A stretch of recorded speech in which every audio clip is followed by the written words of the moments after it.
Hello students, welcome back to my channel study by Pooja. आज हम reflective teaching topic discuss कर रहे हैं जो बीएड सेकेंड ईयर के creating and inclusive school book से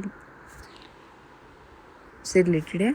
ओके, हम इसको इजी डेफिनेशन में मतलब इजी तरीके से समझेंगे और आप इसको इजीली जो बीएड में हमारे 16 मार्क्स का क्वेश्चन आता है तो उसको आप इजीली अटेम्प्ट कर सकते हैं। Okay, so let's get start. Reflective teaching. Reflective teaching is a process in which a teacher thinks about, observe, and evaluate his or her own teaching to improve future classroom practice and learning outcome. Reflective teaching क्या होता है? इसमें जो teacher होता है वो जो वो पढ़ा रहा होता है वो क्या मेथड यूज़ कर रहा होता है वो उन सब चीज़ों को ऑब्जर्व करता है जिससे वो अपना फ्यूचर में अपने जो स्टाइल है, अपने टीचिंग का स्टाइल है, उसको फ्यूचर क्लासरूम प्रैक्टिस में उसको ऑब्जर्व कर सके या उसको इम्प्रूव कर सके। सिंपल डेफिनेशन में है, reflective teaching means thinking about your आउन टीचिंग, मतलब हमें अपने आप की टीचिंग के बारे में सोचना है।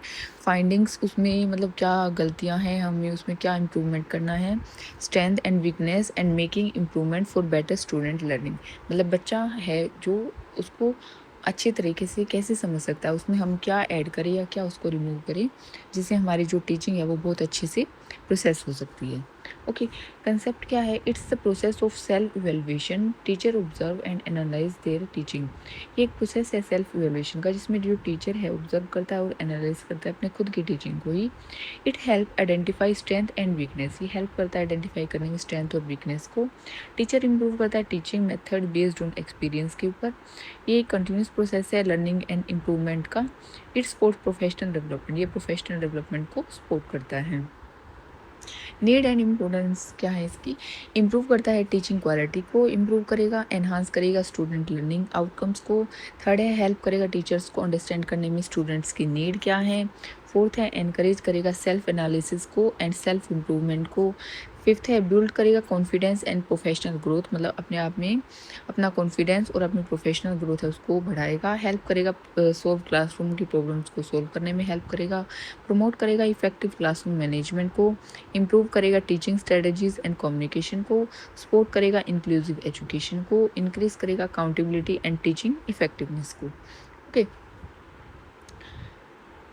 अब अप्रोचेस ऑफ रिफ्लेक्टिव टीचिंग में क्या अप्रोच की जाती है? फर्स्ट है पीयर ऑब्जर्वेशन। फर्स्ट है teacher observe each other classes and provide constructive feedback. जो टीचर है ऑब्जर्व करता है एक दूसरे की क्लासेस को और क्या करता है? प्रोवाइड करता है एक कंस्ट्रक्टिव फीडबैक को। स्टेप्स क्या है इसमें? Pre observation meeting, classroom observation, post observation discussion. Second है teacher diary. Teacher write daily reflection about after each lesson. जो टीचर है वो डेली राइट करता है जो उसका रिफ्लेक्शंस होते हैं हर एक लेसन प्लान के बाद। रिकॉर्ड करेगा क्लासरूम एक्सपीरियंस को, प्रॉब्लम्स को और इम्प्रूवमेंट्स को। थर्ड है recording lessons, audio video recording. Help teacher observe, teachers talk, क्या टीचर बात कर रहा है, स्टूडेंट की पार्टिसिपेशन क्या है, क्लासरूम का बिहेवियर क्या है, टीचिंग के मेथड क्या है और क्लैरिटी कितनी है इंस्ट्रक्शंस के। फोर्थ है स्टूडेंट फीडबैक। टीचर से कलेक्ट करता है opinion from students through. Teacher है बच्चों से ओपिनियन लेता है, क्वेश्चनरीज के वो क्वेश्चन पूछता है, फीडबैक लेता है, लर्निंग डायरी बनाता है और क्लासरूम में डिस्कशन होता है। अब प्रोसीजर क्या है रिफ्लेक्टिव टीचिंग का? जो रिफ्लेक्टिव टीचिंग का प्रोसीजर एक कंटिन्यूस साइकिल है। फर्स्ट पहले थिंक किया जाता है, ऑब्जर्व क्लासरूम एक्टिविटीज़ को ऑब्जर्व किया जाता है, आइडेंटिफाई स्ट्रेंथ एंड वीकनेस को आइडेंटिफाई किया जाता है, फिर रिकॉग्नाइज किया जाता है प्रॉब्लम को। उसके बाद बात की जाती है, डिस्कस विद कलीग्स, अपने कलीग्स के साथ डिस्कस की जाती है, मेंटर और फ्रेंड्स के साथ अपने एक्सपीरियंस को शेयर किया जाता है।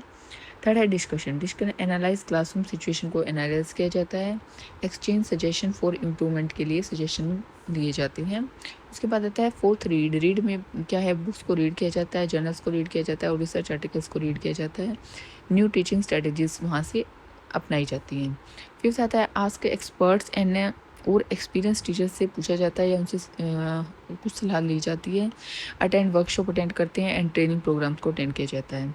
सिक्स है implement, apply new ideas in the classroom के अंदर नए आइडिया को अप्लाई करना, ऑब्जर्व करना रिजल्ट को, फिर कंटिन्यू द रिफ्लेक्शन साइकिल, फिर इसी तरह से साइकिल को रिफ्लेक्ट करना। Reflective teaching for meeting individual need. अब जो रिफ्लेक्टिव टीचिंग है वो इंडिविजुअल की नीड को कैसे मीट करती है। Identify different learning needs. Identify करना लर्निंग नीड्स अलग अलग बच्चे की क्या है। मॉडिफाई करना टीचिंग मेथड्स को। फिर यूज़ करना डिफरेंट टीचिंग स्ट्रेटजीज़ का यूज़ करना। गिव इंडिविजुअल अटेंशन, हर एक बच्चे को अलग अटेंशन देना। इम्प्रूव करना पार्टिसिपेशन ऑफ एवरी लर्नर्स का पार्टिसिपेट करे हर बच्चा।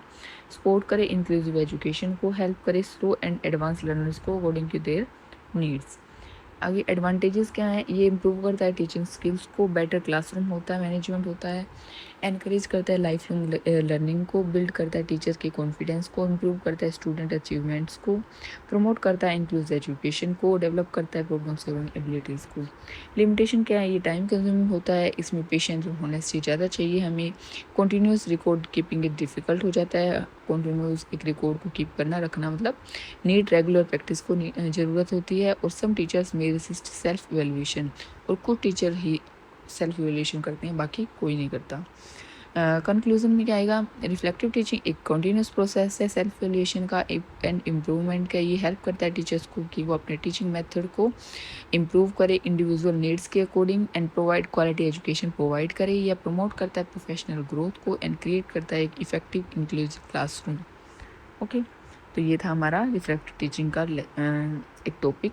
आप इसको अपने अकॉर्डिंग इसको बनाकर एग्ज़ाम में राइट कर सकते हो। और इस एग्ज़ाम में आप सबसे इम्पोर्टेंट पॉइंट्स जो है आप इनके पॉइंट्स को ज़रूर याद रखें, क्योंकि बीएड एग्ज़ाम में हेडिंग्स बहुत ज़रूरी होती है अगर आपको अच्छे मार्क्स चाहिए तो। Okay, thank you.